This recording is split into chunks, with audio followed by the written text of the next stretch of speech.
Hello and welcome friends, स्वागत है आप सभी का मेरे यूट्यूब चैनल एड्यूगोल पर। आज हम जिस टॉपिक के बारे में बात करेंगे, कम्युनिकेशन यानी कि संप्रेषण। तो ये बहुत ही इंपॉर्टेंट टॉपिक है। इसके अंदर कुछ पॉइंट्स है स्पेशली जिसके ऊपर हमेशा क्वेश्चंस आते रहते हैं सीटेट में या फिर यूपी टेट में भी। तो आज हम इस टॉपिक में कुछ इंपॉर्टेंट जो पॉइंट्स हैं उनको डिस्कस करेंगे।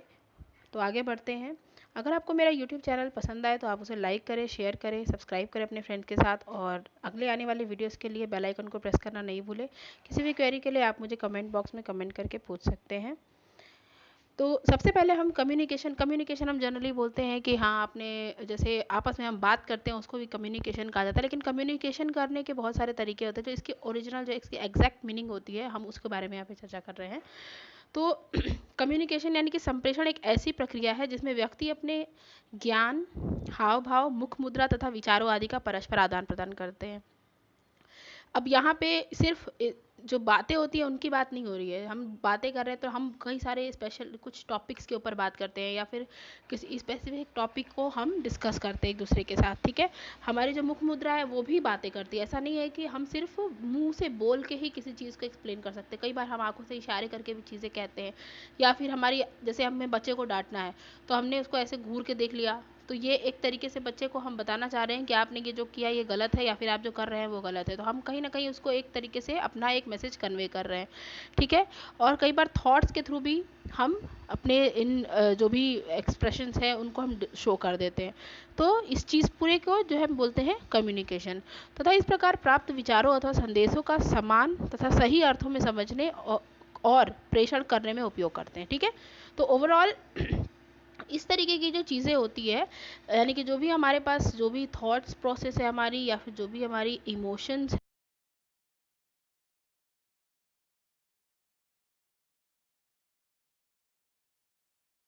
है उसके साथ हम कम्युनिकेट करते हैं। हम अपने बॉडी जो बॉडी के जो मूवमेंट्स होते हैं उसके थ्रू भी हम क्या करते हैं, कम्युनिकेट करते हैं। इसको हम बोलते हैं जेस्चर्स, ठीक है। तो जेस्चर्स एंड पोस्चर्स जो है ये भी जो है कम्युनिकेशन का ही एक तरीका है, ठीक है। तो शिक्षण का प्रमुख कार्य विचारों, तथ्यों तथा सूचनाओं को शिक्षार्थी तक पहुंचाना है। तो यहाँ पे जो शिक्षण के समय जो कम्युनिकेशन हो रहा है उस समय शिक्षक क्या करता है, जो उसके प्रमुख कार्य हैं, जो विचार हैं और जो तथ्य हैं, ठीक है, और उसके साथ साथ कुछ सूचनाओं, इंफॉर्मेशन को जो है शिक्षार्थी तक पहुंचाने का कार्य जो करता है वो शिक्षण के दौरान हम करते हैं, ठीक है। नेक्स्ट है, अब इसके कुछ टाइप्स होते हैं, संप्रेषण के कुछ प्रकार होते हैं। इसमें पहला है शाब्दिक यानी कि वर्बल, और दूसरा है अशाब्दिक यानी कि नॉन वर्बल। तो वर्बल एंड नॉन वर्बल दोनों तरीके का कम्युनिकेशन के अंदर भी कुछ उसके सब पार्ट्स हैं। जैसे कि वर्बल अगर हम कम्युनिकेट कर रहे हैं तो हम मौखिक रूप से यानी कि बोल के, और लिखित रूप से यानी कि कुछ भी लिख करके हम अपने बातों को अगले व्यक्ति तक पहुंचा सकते हैं। लेकिन जो नॉन वर्बल टाइप की जो हमारी कम्युनिकेशन होती है इसके अंदर वाणी यानी कि हम जो अपनी बात बोल रहे हैं मुख से वो, ठीक है, और मुख मुद्रा एवं चक्षु संपर्क, जैसे मैंने अभी कहा कि हमारी जो फेशियल एक्सप्रेशंस होती है वो भी बातें करती है। तो और हमारी जो आई कांटेक्ट होता है, जो चक्षु संपर्क यानी कि आई कांटेक्ट जो हमारा होता है वो भी लोगों से हमें अपनी बातें कहने में कभी कभी हेल्प करता है। और स्पर्श संपर्क, ठीक है। तो बहुत सारी ऐसी चीज़ें होती हैं, बहुत सारे ऐसे लोग हैं जैसे कि स्पेशली जो ब्लाइंड पर्सनस है उनसे कोई कैसे बात करे, तो हम क्या करते हैं अपने हैंड के उनको जो है उनको स्पर्श करके, कुछ लिखा हुआ कोई टेक्स्ट है और उसको उनकी जो एक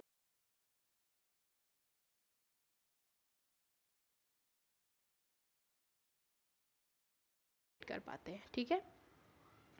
अब नेक्स्ट जो है कम्युनिकेशन के जो इम्पोर्टेंस है वो क्या है, किस लिए कम्युनिकेशन इम्पोर्टेंट, किस लिए कम्युनिकेशन ज़रूरी है।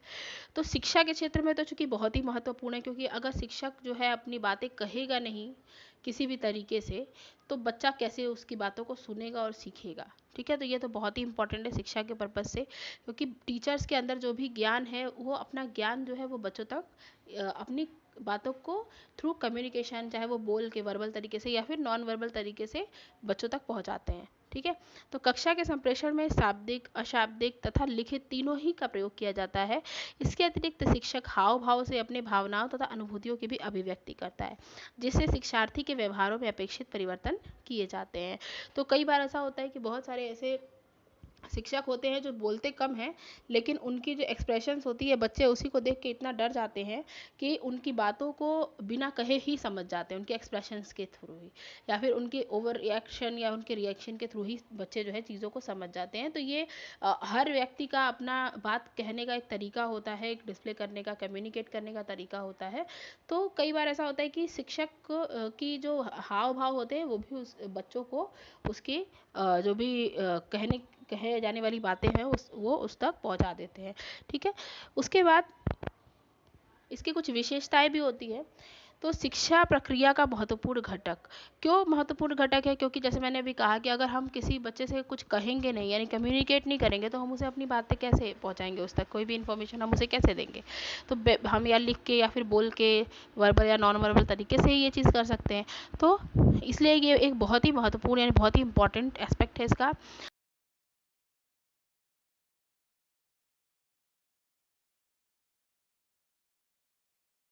हम बोल रहे हैं और बच्चा सिर्फ सुन रहा है, तो एक तरीके से कम्युनिकेशन नहीं हुई, हमने सिर्फ एक मैसेज या एक इन्फॉर्मेशन पहुंचाया, लेकिन वो इन्फॉर्मेशन उसको समझ में ही नहीं आई, ये हमें पता नहीं चलता है। लेकिन अगर हम एक कम्युनिकेशन की बात करें तो it is a two way thing. तो टू वे थिंग में क्या होता है, हम जो भी चीज़ बता रहे हैं बच्चा उसको ग्रहण करता है, और ग्रहण करने के बाद उसे वो समझा, कितना समझा नहीं समझा, इस चीज़ के बारे में बताएगा। तो ये हमारी क्या हो जाएगी, कम्युनिकेशन। और हमें क्वेश्चन करेगा, ठीक है, ये कहलाएगा कम्युनिकेशन। तो दोनों पक्ष क्रियाशील होते हैं। ठीक है। अब हम बात कर रहे हैं, अगला हमारी बात ही नहीं सुन रहा है, तो हमें गुस्सा भी आने लगता है कई बार। तो यहाँ पे क्या होता है कि अगर हम बोलते जा रहे हैं, अगला सुनते जा रहा है और हमारी बातों पे कोई रिएक्शन नहीं कर रहा है, तो भी ये एक तरीके से कम्युनिकेशन नहीं हुई, और ये गलत तरीके की कम्युनिकेशन हुई। तो इसलिए दोनों पक्षों को यहाँ क्रियाशील होना होता है, उद्देश्य निहित होता है। अब किसी हम टॉपिक पे बात कर रहे हैं तो वो किसी न किसी रीज़न की वजह से है, किसी न किसी एम की वजह से है। तो इसलिए भी कहा जाता है कि जो भी हम बात कर रहे हैं, हमारी जो भी कम्युनिकेशन है, उसमें किसी न किसी एम को फुलफिल करने के लिए, चाहे वो छोटा एम हो, चाहे वो बड़ा एम हो, चाहे वो शिक्षण से रिलेटेड हो या फिर इन्फॉर्मेशन कन्वे करने से रिलेटेड हो, हर तरीके के लिए वो हम यहाँ पे क्या कर रहे हैं, हम किसी एम की वजह से ही हम कम्युनिकेट कर रहे होते हैं। ठीक है। गत्यात्मक प्रक्रिया है। अब मैंने जैसे कहा कि अब ये नहीं है कि अब चुपचाप से, अब हम यहाँ पे गत्यात्मक प्रक्रिया क्यों इसको कहेंगे, साइकोमोटर स्किल इसको क्यों कहेंगे, क्योंकि हम बोल रहे हैं तो हमारा जो यहाँ से जो कुछ मसल्स है, मुंह के जो हमारे कुछ मसल्स है माउथ के, वो वहाँ पे काम कर रहे हैं। उसके साथ साथ हमारा जो हैंड्स के मूवमेंट है, जो हमारी आइज़ की मूवमेंट है, ये सभी चीज़ें इसमें वर्क कर रही है कहीं ना कहीं बारीकी से। हम कोई चीज़ समझा रहे हैं तो अगला जो है उस मेरे सिर्फ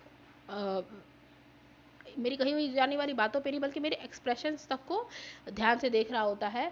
तो उस समय ये सारी चीज़ें बताती है कि हाँ, हमने जो कम्युनिकेशन की वो किस तरीके की कम्युनिकेशन थी, एक्टिव कम्युनिकेशन थी या इनएक्टिव।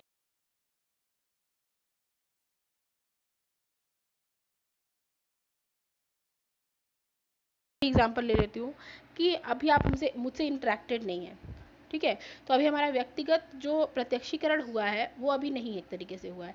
तो मेरे कंपैरिजन में जो टीचर्स ऐसे होंगे, या फिर अगर मैं ही आपके सामने रह के अपने एक्सप्रेशंस को प्रॉपर, अपने हाव भाव को प्रॉपर जो है बताते हुए अगर मैं पढ़ाऊँगी, जैसे अब मैं फ़ोन पे या यूट्यूब पे पढ़ाने के बजाय अगर मैं लाइव आपको ये चीज़ पढ़ाऊँ, तो बहुत सारी टॉपिक्स जो है वो इवन उसका जो इफेक्ट होता है बच्चे के ऊपर, वो शायद इस प्रोसेस से ज़्यादा पड़े।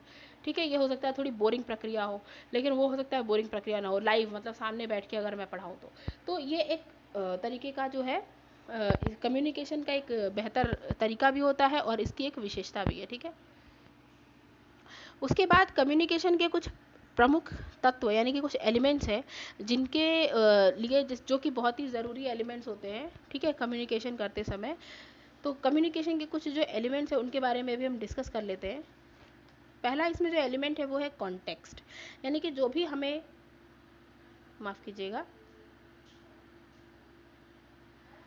जो भी हमें चीज़ें बतानी है, ठीक है, जो भी हमें चीज़ें बतानी है उनका कोई ना कोई एक कॉन्टेक्स्ट होता है। ठीक है। जैसे कि कुछ उनका फिजिकल कॉन्टेक्स्ट हो सकता है, या फिर सोशल कॉन्टेक्स्ट हो सकता है, या फिर साइकोलॉजिकल कॉन्सेप्ट हो सकता है। ठीक है। तो या फिर मतलब कुछ एक रीज़न होगा जिसकी वजह से हम कम्युनिकेट कर रहे हैं। ठीक है। अब क्या कम्युनिकेट कर रहे हैं, तो कुछ सोर्स ऑफ मैसेज होगा। ठीक है। क्या मैसेज कन्वे करना है। फिर उसके बाद कुछ सोर्स ऑफ मैसेज होगा उसका, जिसके थ्रू हम मैसेज को कन्वे, यहाँ पे पहले सोर्स ऑफ मैसेज होगा फिर उसके बाद मैसेज होगा, ये थोड़ा सा गलत हो गया है, सॉरी। तो सबसे पहले उसका एक सोर्स ऑफ मैसेज होगा, जैसे कि कौन उस मैसेज को कन्वे करेगा, ठीक है। तो जैसे कि एक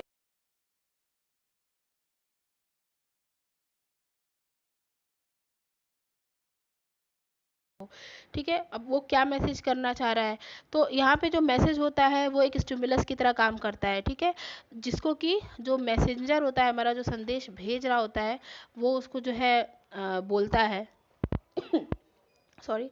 उसके बाद कुछ मीडियम ऑफ कम्युनिकेशन होंगे। अब वो मीडियम जिसके थ्रू ये मैसेज हम तक पहुंचाया जा रहा है, ठीक है। तो यहाँ पे मैसेज क्या है, वो चीज़ डिपेंड करती है मीडियम ऑफ कम्युनिकेशन पे, कि मीडियम मीडियम किस मतलब मीडियम मतलब जो जिस वजह से, जिस तरीके से भेजा जा रहा हो, सॉरी, जिस तरीके से भेजा जा रहा हो यहाँ पे मैसेज, उसको कहेंगे। तो यहाँ पे जैसे अगर हमने न्यूज़पेपर के थ्रू, या फिर हमने रेडियोज़ के थ्रू, या फिर टीवी के थ्रू, ठीक है, या फिर लेटर वगैरह के थ्रू हमने अगर कोई मैसेज कन्वे किया, तो वो इसका मीडियम कहलाएगा यहाँ पे। अब सिंबल्स, अब हर कम्युनिकेशन में कुछ ना कुछ हम सिंबल्स को यूज़ करते हैं, ठीक है। तो symbol is something that stand for something else, ठीक है। तो यहाँ पे एक सिंबल क्या चीज़ होती है, कि अब हम एक सिंबल के थ्रू भी अपने मैसेज को कई बार डिस्प्ले कर सकते हैं, और कई बार सिंबल्स ही से ही डिस्प्ले कर सकते हैं। और अगला जो समझदार होगा, या जिसको सिंबल के बारे में, सेम सिंबल के बारे में नॉलेज होगा, वो उसको समझ जाएगा। जैसे हम, मुझे याद है जब हम स्कूल में पढ़ते थे, तो हमारे पास एक स्काउट गाइड में एक हमारे पास एक टेक्निक होती थी कम्युनिकेट करने की, उसको बोला जाता था ममोमा।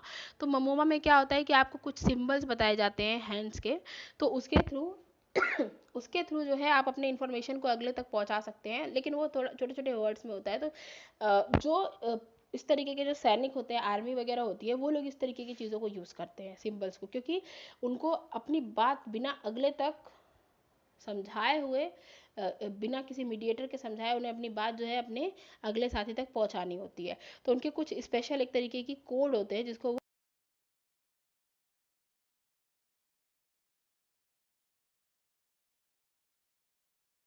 करना, किसी भी बात को कोड करना हो सकता है। मैं, मेरा एक ग्रुप हो और उसका एक कोड हो, आपका कुछ ग्रुप हो उसका एक कोड अलग हो। तो हम लोग फ्रेंड्स में भी ऐसे होता है कि हमारी कुछ बातों को सिर्फ हम फ्रेंड ग्रुप ही समझ सकते हैं। किसी टॉपिक को अगर हम डिस्कस कर रहे हैं, या किसी पर्सन के बारे में डिस्कस कर रहे हैं, तो हमारा ग्रुप का एक अपना ही कोड होता है, और हम उसको यूज़ करते हैं ताकि अगला उस ग्रुप कोड को न समझ सके। ज़्यादातर कॉलेजेस में ये चीज़ें होती है। उसके बाद अब हमने जो चीज़ मैसेज कन्वे किया, अब हमारा साथी जो कि हमारे ही ग्रुप का है, ठीक है, उसे ये सेम कोड मिला, लेकिन उसने उसको क्या किया, पहले डिकोड किया। मतलब मैंने जो इन्फॉर्मेशन दी, उसने उसको पहले डिकोड किया, यानी कि अब उस इन्फॉर्मेशन में अपनी कुछ लॉजिक्स लगा के उसने इसको डिकोड किया। यानी कोडिंग डिकोडिंग डिकोडिंग के बीच में एक स्ट्रक्चर होता है, उस स्ट्रक्चर को हमें अपने ग्रुप वाले को ही केवल बताना है। तो ये एक तरीके से एक लॉजिकल चीज़ है। उसके बाद जो इनकोडिंग डिकोडिंग के बाद इन्फॉर्मेशन जब रिसीव हो गई, ठीक है, तो उसके बाद उसका एक फीडबैक मिला कि yes I got the information, ठीक है। या फिर मैंने अपना कोई एक एक्सप्रेशन दिया, जिसके थ्रू पता चला कि हाँ ये इन्फॉर्मेशन मुझ तक पहुंच गया, या फिर ये इन्फॉर्मेशन सही है या गलत है, जो भी चीज़ें, एक फीडबैक मिलेगा।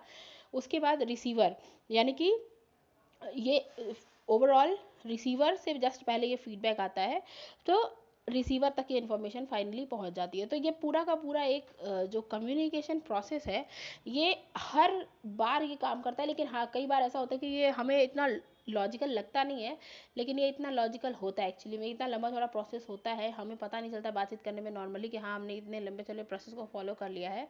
लेकिन एक जो वे है, वे ऑफ कम्युनिकेशन है, वो पूरा का पूरा यही है, जिसके अंदर ये मेन सारी चीज़ें हम यूज़ करते हैं, ठीक है। उसके बाद जो हमारा नेक्स्ट टॉपिक होगा, वो हम नेक्स्ट क्लास में डिस्कस करेंगे, ठीक है। तो आज के लिए इतना ही। आपको